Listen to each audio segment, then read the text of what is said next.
E aí pessoal, tudo bem? Bom, eu tinha prometido fazer um vídeo sobre a Série D do Campeonato Brasileiro, ainda não tinha feito, mas aqui vai. Eu fiquei meio sem tempo nos últimos dias, por causa dos playoffs da Major League Baseball. Mas é uma antiga demanda que, assim, eu acho que todo mundo concorda que era uma coisa necessária. Eu tinha que só criar um modelo, achar um modelo que fosse possível custear por parte da CBF, né, que banca as viagens todas da Série C e da Série D. Porque o problema da Série D é que ela se dividiu os clubes em grupos de 4. Com isso, muitos times jogavam a primeira fase só 6 jogos e depois já entravam de férias, né? Metade dos times eram eliminados e já entravam de férias. Então, assim, considerando, por exemplo, que o tempo de contrato mínimo que se faz com um jogador no Brasil é de 3 meses, muito time fazia um contrato de 3 meses para ficar 1 mês e meio com o jogador. E no outro mês e meio você nem tinha muito uso para o jogador. Quer dizer, ainda você pode pegar lá umas 2, 3 semanas de pré-temporada. De qualquer forma, 1 mês você tinha que custear salário do jogador sem ter competição para disputar, sem ter calendário. Porque você não está jogando, você não está atraindo público, você não tem bilheteria, você não tem patrocínio de camisa, de placa de publicidade em estádio, você não tem patrocínio de nada. Né? Então, era uma coisa necessária dar um calendário nacional e continua achando necessário dar um calendário para todos os clubes do Brasil. 100% dos clubes do Brasil tem que, de alguma forma, ter um calendário para jogar o ano inteiro. Já fiz um vídeo com a minha proposta de Série D, de Série C e de criação de Série E. Vou deixar aqui no cantinho, aqui vai aparecer no final a minha proposta de séries C e D e E, criação de uma Série E, que seria uma série estadual, tá? Grupos estaduais e você faz só uma reta final interestadual. Mas na Série D, o que a CBF definiu? Os 68 clubes vão ter, na verdade, uma fase preliminar que vai matar 4. Isso daí é bem ruim, tá? Porque são 8 times que vão se meter nisso daí. A CBF não definiu exatamente como seria isso, mas provavelmente vai ser um mata-mata para matar 4. Isso é muito ruim porque 4 times ali vão se comprometer a fazer um planejamento para disputar a Série D e vão ter 2 jogos só, tá? Então isso já é ruim, mas vamos aos finalmente, que o resto tem evolução. Os 64 clubes que restariam não se dividiriam em 16 grupos de 4, como é hoje, mas em 8 grupos de 8. Com 8 grupos de 8, cada time faz 14 jogos na primeira fase. Se você considerar que só tem um jogo por semana, e na Série D isso é mais comum, não precisa ter tanto jogo em meio de semana assim, fazendo 14 jogos em um jogo por semana dá 3 meses e meio de calendário. Né? Então isso já é bastante interessante. Os clubes já conseguem fazer contrato de 4, 5 ou 6 meses com o jogador e vai ter jogo suficiente ali para bancar isso. Os 8 clubes se enfrentariam dentro dos seus grupos em turno e retorno. Os 4 primeiros se classificam, daí são 32 classificados, aí começa o mata-mata de 16avos de final, 8avas, 4ª, semifinal e final, com os 4 primeiros subindo.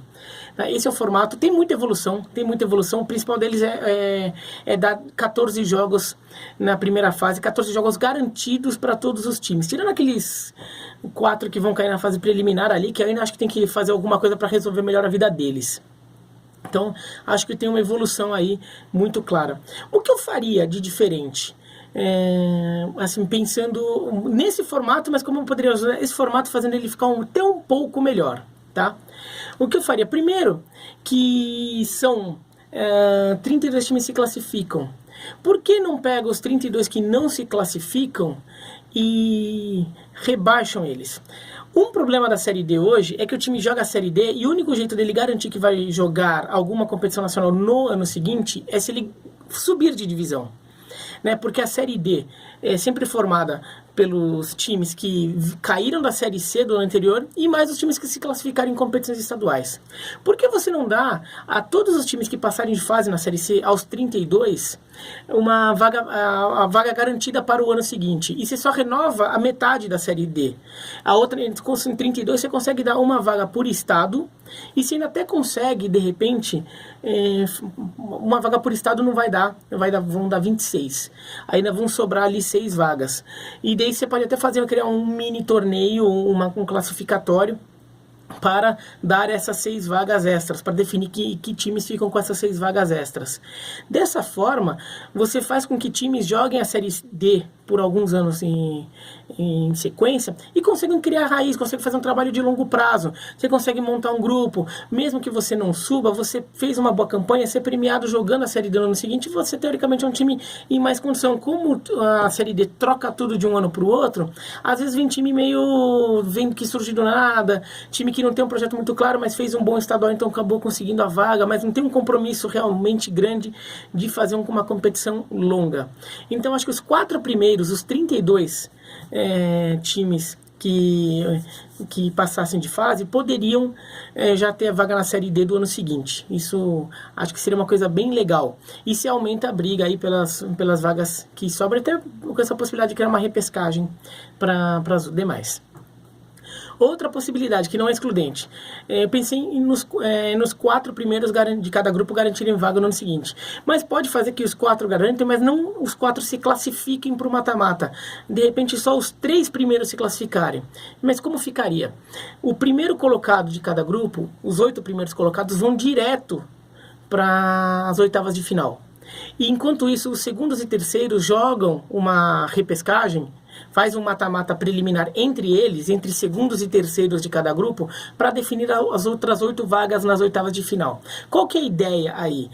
Com grupos de 8, tem um problema que, assim, um grupo é grande, você dá muitas datas, isso é bom. O lado ruim, tem muito time que vai garantir a classificação com alguma antecedência, né, que tem um desnível técnico razoável em certos grupos da Série D.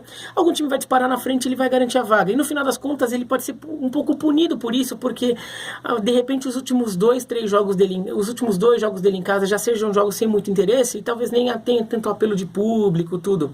Se de repente a briga pela primeira posição também é válida, porque você já avança uma fase.